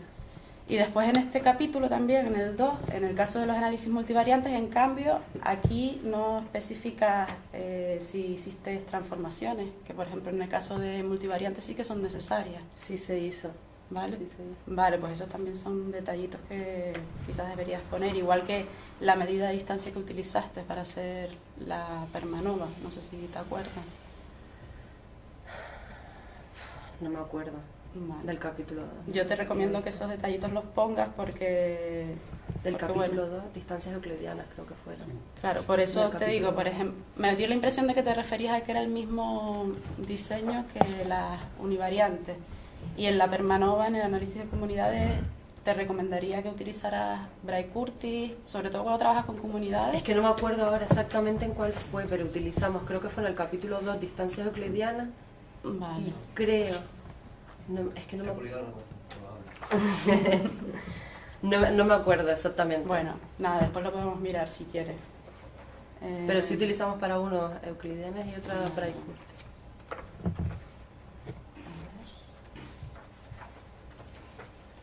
En general veo que tienes una capacidad de síntesis increíble, ¿no? Porque cuando te enfrentas a esa cantidad de resultados de tantos grupos diferentes y demás, es difícil saber por dónde llevar la redacción. Y sí es verdad que a veces me falta un poco de discusión ecológica, sobre todo en el capítulo de los equinodermos, por ejemplo, si intentaste hablar de eso que estábamos diciendo, de la competencia entre las especies, pero yo creo que no hablaste de una cosa quizás un poco más obvia, ¿no? Que es las diferentes afinidades tropicales, templadas de las especies. Supongo que lo sabes, ¿no? Y que lo puedes explicar rápidamente. ¿Cómo crees que están influyendo esas afinidades en el ciclo de reclutamiento de los erizos? Como que... O sea, diadema es una especie más tropical. Sí. Yo creo que eso quizás está influyendo más que en la estrategia de intentar no solapar sus reclutamientos, ¿no? Sí, yo creo que eso es un poco lo que comentaba anteriormente, ¿no? Lo que dije antes de no solamente, o sea, en función de la distribución que tienen y demás, y lo que facilita es el no solapamiento, no por un proceso de adaptación, sino que uno, el Paracentrotus lividus, por ejemplo, que es una especie que habita más al norte y que Canarias es el límite sur, pues coincide la temperatura aquí con las que coinciden con las temperaturas más bajas, que serían las que tendría óptimas en su hábitat. Claro, que están manteniendo sus apetencias, más o menos, ¿no? En el capítulo 3 del ciclo lunar me pareció muy interesante, un esfuerzo enorme por intentar ver esos patrones diurnos, nocturnos, que poca gente ha intentado, ¿no? Sin embargo, bueno, ya me has aclarado que fue lo último que hiciste y que lo hiciste casi que ahora, entonces entiendo un poco el diseño del experimento, pero claro, con el mismo esfuerzo quizás podías haber estudiado al menos 2 o 3 ciclos lunares para que tus conclusiones fueran un poquito más fuertes, es decir, en vez de estudiar 3 días dentro de cada fase de la luna, pues hasta un día dentro de cada fase de la luna, pero lo podrías hacer 3 meses con el mismo esfuerzo, pero ya veo que no tenías el tiempo necesario porque había que leer la tesis. Vale. Pero también por eso dejamos a lo largo de un ciclo lunar, entonces queda como un factor fijo, más que aleatorio. No, te lo digo porque... Y lo que es el factor aleatorio es el día y la noche, y así replicamos Te lo digo más que nada porque en este tipo de cosas que a mí me parecen súper valiosos, aportan una información que no se sabe, ¿sabes? No se sabe nada sobre ello, pero a la hora de publicar, te lo digo por experiencia, siempre te dicen más de un ciclo, hasta incluso en el ciclo anual que recoges aquí, o sea, el trabajo que conlleva estudiar todo un ciclo anual de reclutamiento, y probablemente te van a decir que necesitas otro para ver si los años se comportan de forma igual, etcétera, etcétera, ¿no? Pero bueno, entonces habría que hacer 2 tesis casi. Después, tanto en este capítulo, en el 3, como en los posteriores, echo de menos que hagas un análisis a nivel de la comunidad como hiciste en el capítulo 2. Es decir, que intentes, que igual, no sé si lo intentaste y no te salió nada interesante o... No se veían patrones claros. ¿Lo intentaste? Sí. Vale, sí. Entonces tiene sentido porque veía esa diferencia que al principio en el primer capítulo intentabas poner, lo pusiste de hecho, y en este como que me faltaba un poquito.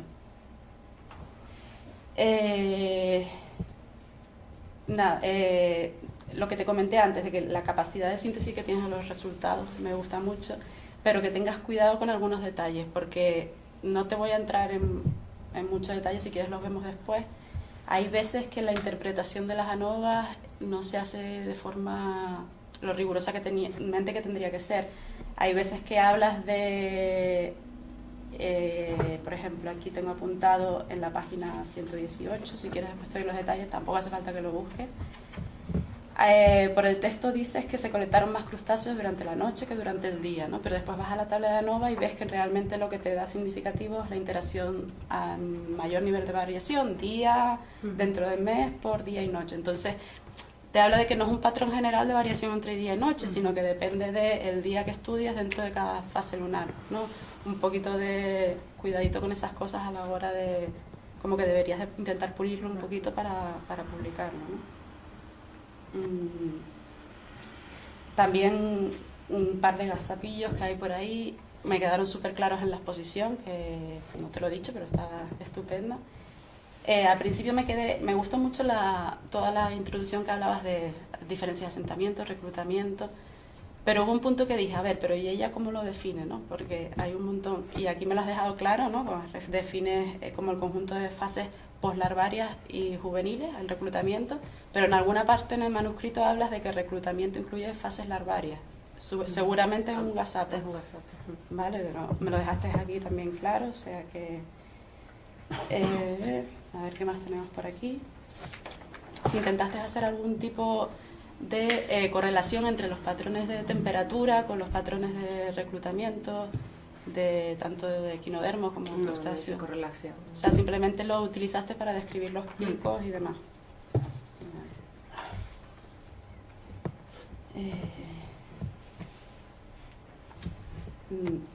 En los 2 últimos capítulos utilizas unas tablas también para resumir las interacciones pairwise, que también me parecieron una forma de sintetizar el asunto, unas interacciones muy complejas, súper buenas, además, de hecho yo creo que no las había visto nunca, ¿no?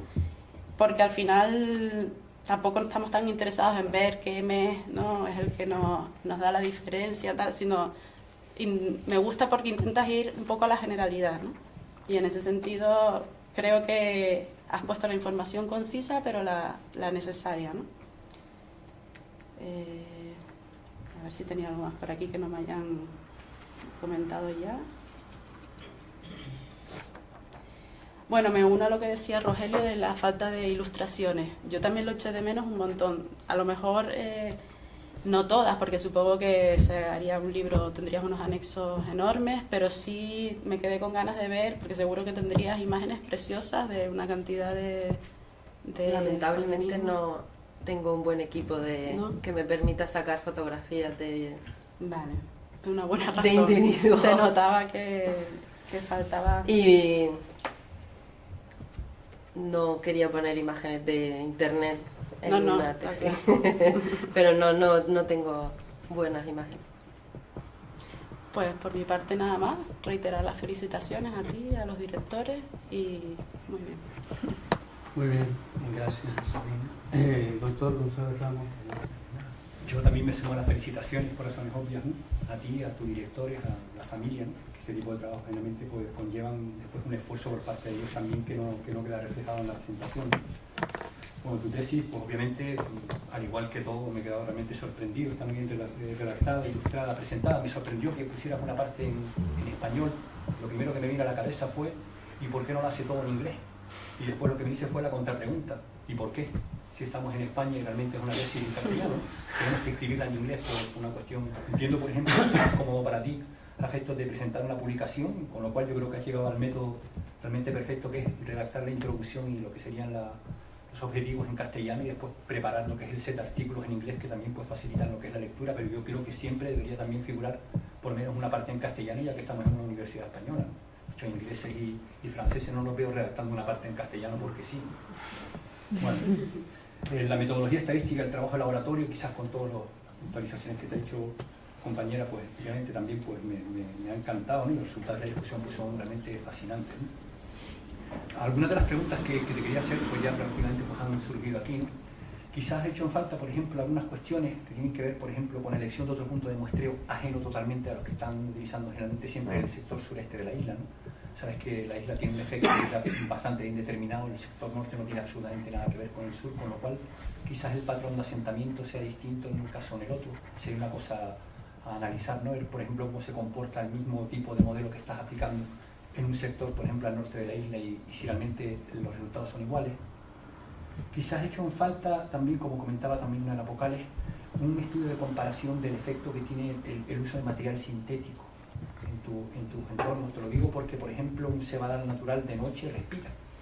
Entonces tendrá zonas, por ejemplo, que puede conllevar, por ejemplo, la generación de metabolitos, resultado de esa respiración, o efectos de anoxia que no están cuantificados, por ejemplo, en este tipo de material plástico, con lo cual quizás habría hacer algún tipo de experimento de control para comparar el efecto del sustrato, en este caso plástico, con el natural, ¿no? O sea, un experimento sencillito, ¿no? Con respecto al tema de la luz, quizás también quizás hizo falta la utilización de otras metodologías, por ejemplo, el uso de un fluorómetro con radiómetro que te permitiera, por ejemplo, estimar la cantidad de luz que tienes por el efecto de la luna, porque claro, el efecto realmente es un efecto solo de luz, o también hay un efecto dinámico. Yo, si se permite especular, quizás podría haber algún efecto de las mareas relacionadas con las lunas, obviamente. Porque realmente cuando tienes ondas de marea vivas, la oscilación inercial que generan son corrientes entrantes y salientes cada 6 horas, que son más intensas cuando tienes, por ejemplo, una marea viva, ¿no? Sin embargo, aquí, por ejemplo, una de las cosas que me llama la atención es que estudié el comportamiento de los dos, ¿no? En tu gráfico, ¿no? De ambos, ¿no? En luna llena y en luna nueva, que supuestamente si fuera un efecto dinámico exclusivo serían idénticas y sin embargo no es idéntico, ¿no? Con lo cual también parece ser que hay un efecto luz, fotofilia versus fotofobia que también habría que analizar y quizás con un radiómetro lo solventaría rápidamente, entrando también pues, en lo que es el kit de muestreo un radiómetro, ¿no? Bueno, algunas cuestiones que tenía por aquí que te iba también a plantear, por ejemplo, de la diadema, me sorprendió muchísimo que le hayan cambiado el nombre. Yo era de los de Antillar, sigo con mi submarino y mi satélite, no había dado cuenta que le han cambiado el nombre al africano, que me chocaba mucho lo de Antillar, ahora me parece mucho más efectivo. Verás que son comentarios más que nada, porque ya prácticamente todas las preguntas han quedado resueltas. Y te digo además que el trabajo me encantó, ¿no? Leérmelo y además que es muy fácil, muy fácil de leer. Portafolio de sulfurofila. Algunas cosillas más por aquí. Efectivamente, la intensidad mareal quizás convendría también el introducir información dinámica, campos de corriente y cosas de este tipo que te permitan de alguna forma establecer si hay un patrón de comportamiento también en el asentamiento relacionado con las corrientes, en este caso de marea, que son determinantes, ¿no?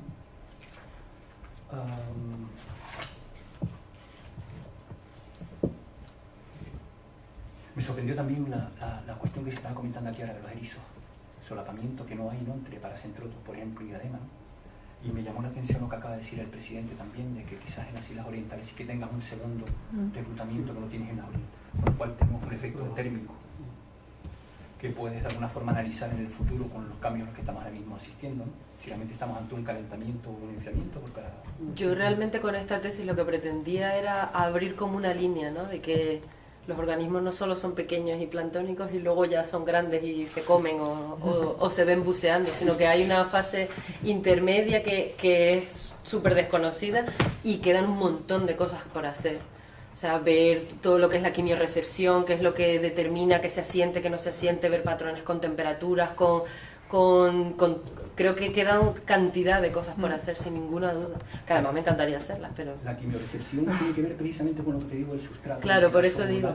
En algunos sitios nosotros, por ejemplo, tuvimos la suerte de trabajar con una persona que trabajaba con langostas y eran unos experimentos súper sencillos en los que simplemente se depositaban tipos de algas, se depositaba la larva y a ver a cuál de ellas iba. Son cosas súper sencillas, pero claro, se requiere de tiempo, de materiales y demás, y sin ninguna duda quedan un montón de cosas por hacer, con cada uno de los grupos, con cada uno de los organismos, quedan cantidad de cosas. Pero bueno, espero con esto haber sentado un poquito las bases de por dónde andan, qué sirve, qué no sirve, y ver cómo podemos profundizar en ello. A mí hay una cuestión que me interesa sobre todo, porque ya prácticamente todas las cuestiones que tenía pues han salido aquí, ¿no? Pero hay una cuestión, ¿sabes? Que ahora estamos volando con submarinos, y uno de los problemas que tenemos, el gran dolor de cabeza que tenemos en estas misiones son los percebes, que siguen un patrón de comportamiento similar al tuyo, ¿no? Son larvas náuplios que están durante 2 meses viviendo como meroplancton, de buenas a primeras cambian a larvas cirrípedas y a partir de ahí se les dispara un reloj que tienen 15 días para fijarse a lo primero que cojan en el agua, ¿no? Y generalmente pues se suelen utilizar por los submarinos. Y esto nos causa un problema gordo hasta el punto de que podemos incluso hasta perder la nave porque hemos tenido problemas de dragging gordo, ¿no? Y se me ocurre si podrías hacer algún tipo de experimento o estudiar investigación aplicada, ¿no?, al respecto, en el sentido en que estudiar el patrón de asentamiento de este tipo de especies tiene una connotación además económica increíble. Si tú eres capaz de demostrar, por ejemplo, o de observar el patrón de fijación de policipes, por ejemplo, lepas, que son las 2 especies que andan por aquí, y analizar, por ejemplo, sistemas que permitan evitar precisamente ese tipo de asentamientos, te digo que te puedes hacer, vamos, rica total, ¿no? Porque imagínate lo que le cuesta, por ejemplo, a un armador sacar un barco de 300 metros del mar para pintarle el casco, porque cada 2x3 se le llena de percebes y le traga lo que es el desplazamiento, ¿no? O sea, por ahí también quizás un poco al margen de lo que estás haciendo, pero muy en la línea también, ¿no? Estudiar el patrón de asentamiento de los percebes sería un tema que, sobre todo a los que estamos trabajando en este tipo de ámbitos robóticos y demás, va a ser el dolor de cabeza sí o sí de los próximos 25 años, ¿no? Y de resto, pues nada, felicitarte, me alegra un montonazo, me has tenido como profesor, me has sufrido en segundo, en tercero, en cuarto, en quinto, máster, en doctorado, y al final pues ya te has librado. Hasta el último día. También te doy la enhorabuena por ello, ¿no? Y te animo a seguir en la línea porque realmente el trabajo es maravilloso. Gracias. Igual te felicito a ti y a tu director. Gracias. Y a tu familia. Gracias. Bueno, como siempre me toca a mí al final, últimamente. Bueno, en primer lugar, felicitarte, felicitar al director, a tu familia, que veo que están por allí, que es una parte importante del proceso de elaboración de una tesis, son los sufridores del proceso. Me gustó mucho la exposición, muy concisa, aquilatadita, muy bien, está estupenda. Y bueno, solamente tengo algunas cuestiones y consideraciones que hacer y alguna que otra pregunta, porque muchas de ellas, por supuesto, ya las han preguntado anteriormente, que no vamos a incidir sobre eso, ¿no? Bien, una de las cosas que sí que eché yo de menos, ya lo comentó Rogelio inicialmente, lo que Sabrina y Antonio también, es el hecho de las imágenes, ¿no? El conseguir un buen documento de imágenes de poslarva o primeras fases iniciales de juveniles, aparte de bonito y que te da una ilustración a la tesis extraordinaria, es interesantísimo, porque crea, como decía Rogelio, un documento para el futuro, para que no tengan que pasar otra vez por todo tu proceso, ¿no? Yo sinceramente hubiera hecho un capítulo aparte, inicial casi, hubiera obviado las generalidades que llama Estudio de Canarias, tampoco es una cosa muy importante. La palabra generalidades no es muy apropiada, pero eso tampoco me dice generalidades de Canarias. No sabes lo que puedes meter ahí. Un capitulito donde pondría imágenes de las poslarvas juveniles, los métodos de trabajo para identificarla y la bibliografía para identificarla, que luego, como tú haces los capítulos para publicar, no aparece esa bibliografía. Por ejemplo, tú me mencionas antes Roland. ¿verdad? Por más que lo busques, te puedo asegurar que en el capítulo de moluscos no aparece citado Roland, y sin embargo la bibliografía que usaste. O sea, eso era mejor, es algo que se puede hacer todavía, evidentemente, y le da más calidad. Y sobre todo, como decía Rogelio, es un documento que queda ahí de futuro, porque los artículos son siempre pequeños, ¿no? Y muchas veces, si tú quieres, lo mismo que hiciste tú, por ejemplo, recurriendo a la tesis de José María Landeira o a la de Marta Moyano, alguien podría recurrir a la tuya y lo tiene todo allí y avanzar, profundizar en algo. Vale, eso es algo que sí que eché yo de menos. No se puede estar en todo tampoco. La tesis en sí misma es una tesis excelente, de manera que lo que sí te aconsejo es que tomes en consideración algunas cosas que te han dicho, lo que decía Sabrina de algunos de los análisis, que sí que parece que se podrían, pequeñas cosas que se podrían arreglar a la hora de mandar los artículos a la publicidad. Luego alguien comentó algo del español y el inglés. Sinceramente, yo encuentro mejor redactado el inglés que el español. Exacto, ¿no? Y a veces encuentro palabras raras, por ejemplo, claro, son derivadas del inglés. Tú utilizas el término conespecífico, que en español es coespecífico. Pero claro, como en inglés se escribe de esa forma, pues, en la traducción te queda raro. Yo reivindico un buen español también en las introducciones de las tesis. Vale, es algo que creo que es necesario. El inglés está bien, ¿eh? Hasta donde yo llego, un inglés técnico muy bien. Y luego cositas pequeñas. Por ejemplo, a mí no me extrañó en absoluto que no cogieran muchos peces. Porque básicamente los investigadores que trabajan con larvas de peces utilizan como Doherty, que tú lo citas aquí, trampas de luz. Esencialmente son trampas de luz que los peces tienen una gran atracción por ellas. Y luego hay cosas que se saben hoy en día, probablemente tú estés al tanto, que es la escuela esta neozelandesa que trabaja con el sonido. Hoy en día está demostrado que muchas larvas de peces, el estímulo que los hace asentarse tiene que ver con el sonido.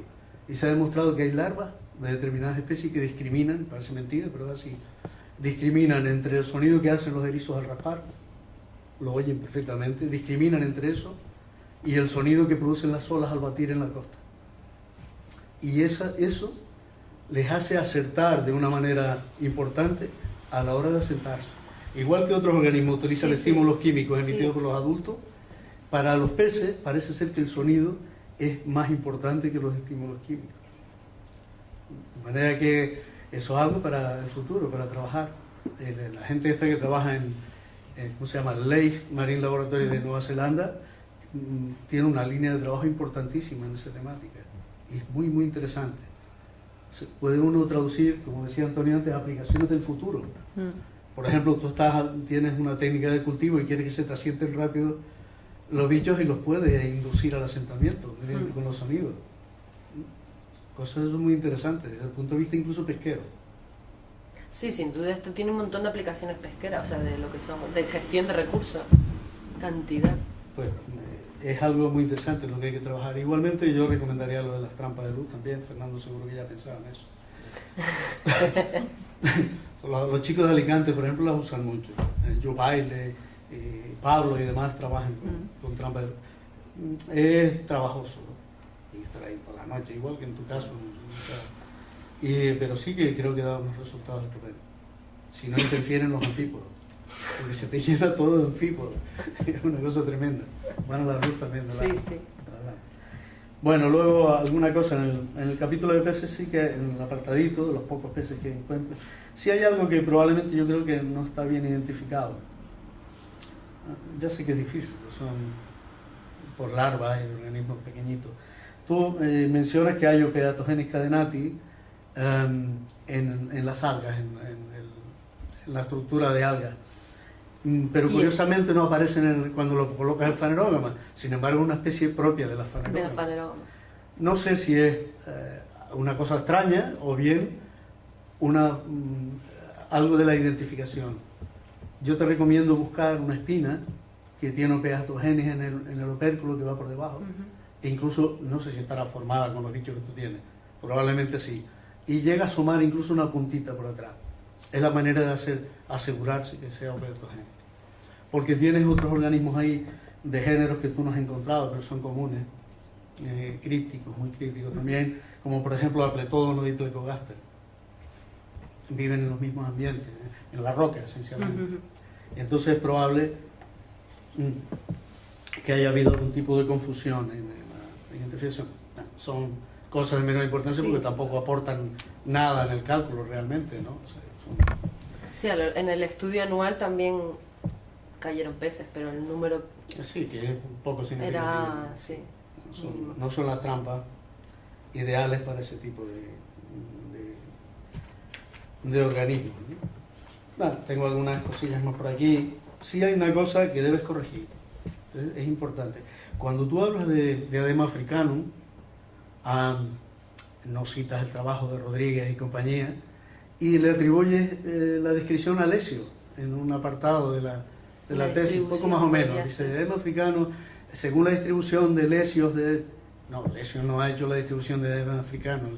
Lesio hizo la distribución de una especie que era una de las formas que él describía genéticamente de antillano. Él describía 2 formas de antillano. Bueno, entonces yo te recomiendo que a la hora de publicar pongas el artículo de Rodríguez y al poner la distribución pongas el que pone Rodríguez y otro, que es mucho más precisa. Por ejemplo, tú en el mapa de distribución que lo presentaste, pones un continuo que lo tienes que interrumpir. Es decir, debes poner solo Madeira, Canarias, si lo quieres poner en un continuo, en medio está salvaje. Luego lo interrumpe, rodeas Cabo Verde, y en el continente, ¿ves? Es que aquí yo da la impresión de que está a la altura del continente. No, tú empiezas en el continente en Senegal. Sospechamos que está del sur de Mauritania, pero eso no lo tenemos seguro, pero sí tenemos de Senegal. De manera que vuelves a llenar Senegal, el Golfo de Guinea y las islas de Santo Tomé y Príncipe. O sea, la recomendación es, si lo vas a publicar, pues hacerlo como lo ponen ellos en el artículo, en la distribución precisa, y no hacer la cita de Lesio, bueno, si la necesitas también, pero en realidad la distribución de africano en el trabajo de Rodríguez y otros, ¿no? Bien, lo demás son pequeñas cuestiones, algunas más que anotadas por ahí, a ver si encuentro algo que sea interesante, si no, pues lo dejamos aquí. Sí, tienes una fotografía al principio de donde estás mostrando los hábitats, que pones que es un fondo de arena y en realidad no lo es. Fíjate en la foto, ¿lo tienes la tesis ahí? Mira la foto de los hábitats, con lo fácil que es poner una foto de un fondo de arena, no tiene ningún problema. Fíjate bien, es un fondo de mar pequeñito, de rodolitos, con algún rodolito de esos irregulares ya desgastados y demás, ¿no? Ahí no sé qué pasó, porque aquí en la presentación sí que lo pusiste correctamente.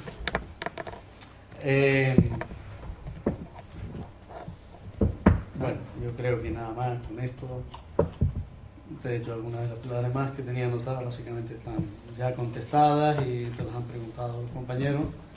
Solamente volverte a felicitar, mi admiración por el esfuerzo tan extraordinario que lleva un trabajo de este tipo.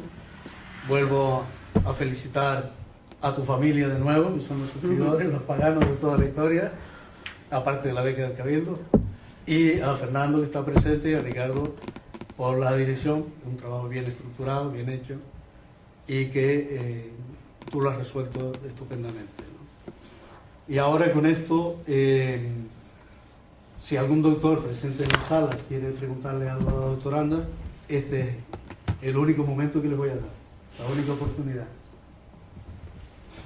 No sé si Pablo está pensando en preguntarte algo. Creo que no. Creo que no. Bien, pues si nadie tiene nada que preguntar, llega el turno de que el director presente exprese lo que crea conveniente, si es que lo considera conveniente, pues decir unas palabras. Sí, yo quería pues agradecer a Sara el trabajo que ha hecho y felicitarle porque creo que ha sido, aparte de muy trabajadora, creo que ha sido valiente, ¿no? Que al principio, cuando nos planteamos la tesis, pues el placer de trabajar con tan diversidad de organismos y el tener que, digamos, merendarte la taxonomía de tantos tipos de organismos, pues requiere sobre todo valentía, ¿no? Entonces creo que en ese sentido pues ha sido una persona no solamente trabajadora, sino valiente, ¿no? Entonces es algo de agradecer, ¿no? También creo que el trabajo, pues como ya he comentado, obviamente los trabajos siempre están limitados espacio-temporalmente y logísticamente, ¿no? Hay otras cosas que se podrían haber hecho, pero sí que también ha permitido pues ir abriendo pues nuevos nichos de trabajo, ¿no? Y que siempre una cosa te permite abrir otra puerta y así sucesivamente, ¿no? De hecho, por ejemplo, que ya lo comentaba, pues ahora tenemos una persona que en el laboratorio nuestro pues se ha especializado en taxonomía de anfípodos. Eso nos va a permitir pues llegar a la identificación taxonómica de este tipo de grupos y toda una serie de cuestiones que se van encadenando todas unas con otras, ¿no? Lo único pues ahora vamos a ver qué pasa con el futuro, desearle pues todo lo mejor, porque se abre una nueva ventana también en su horizonte profesional y personal. Y nada más, y agradecerles a ustedes pues el estar aquí, el esfuerzo y sobre todo pues todo este tipo de contribución que supongo que seguro que los incorporamos en las futuras publicaciones. Muy bien. Pues nada, si me lo permiten, pues tienen que retirarse un momentito para debatir. Bien, si estamos todos, ya te lo puedo decir.